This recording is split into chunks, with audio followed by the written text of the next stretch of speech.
எதிர்பார்க்கவே இல்லை இவ்வளோ குழுக்குள்ளுன்னு இருக்கும். கீழே வெயிலாக இருக்கும், மேலேயும் வெயிலாக தான் இருக்கும்னு நினைச்சோம். எவ்வளோ பெரிய ஸ்லோப்பு பாரு.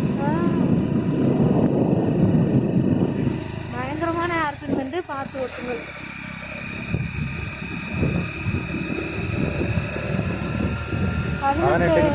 கடைசி பெண்டு வந்துட்டோம். Last bend. This is last bend of Sirumalai.